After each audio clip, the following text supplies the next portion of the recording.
You know, in our true crime podcast series we've been doing here, I never mentioned this before, but I'm inspired by a song when I do my podcast on women that are executed.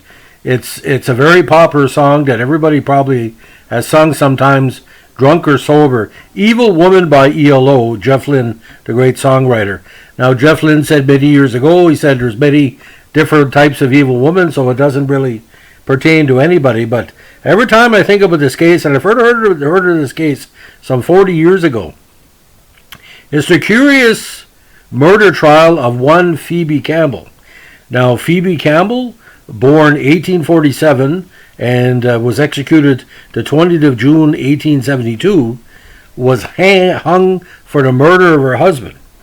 Campbell had alleged that in the morning of July 15, 1871, in Thorndale, Middlesex County, Ontario, two black-faced men broke into George Campbell, her husband's, and Phoebe's log cabin and brutally hacked George to death with an axe because he refused to hand over some money. They had attempted to use a gun, which also misfired.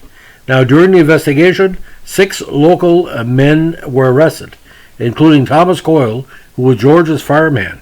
Now, doubt about Phoebe's innocence arose rapidly as she was seen talking with Coyle and also seemed to have done nothing to help save her husband as he was being murdered. She also seemed very unemotional following the funeral for George. A coroner's autopsy was also showed that indeed George was murdered by Phoebe and Coyle. Phoebe said in published reports, "I don't care, I'm innocent, and I don't care." She then accused Coyle of the murder, then quickly changed her mind, and then accused her cousin. Now, Phoebe's murder trial began on April 1st, 1872, with much public interest.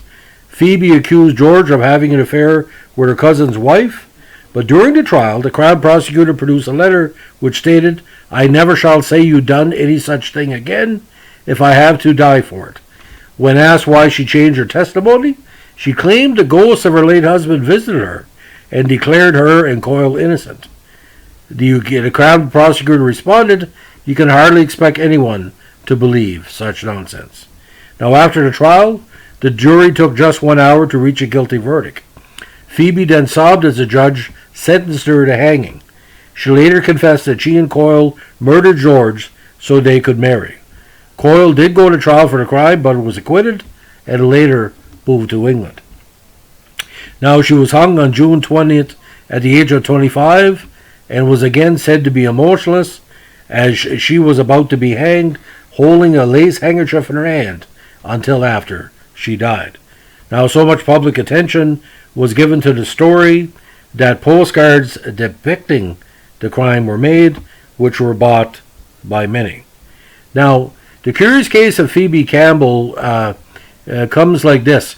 Very rarely in Canadian history would you see women executed, but someone at such a young age.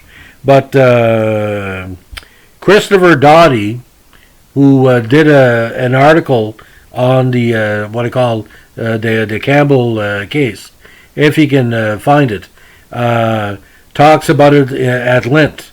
Now, in Doughty's article, he talked about the misfired gun, and because the gun didn't go off, he was basically bludgeoned to death with the axe. Now, questions at the time began to circulate about Phoebe's part in the crime. Why did she stand by and do nothing while the men chopped her husband to pieces? Why was she so unemotional? It was a very interesting case.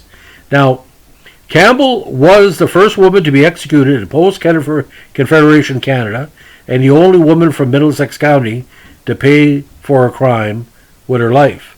Now, the newspapers, determined to depict her as a heartless killer, noted that she went to the gallows again without a trace of emotion. Now, in a final open letter, Campbell wrote that it is a solemn thing to die if not prepared.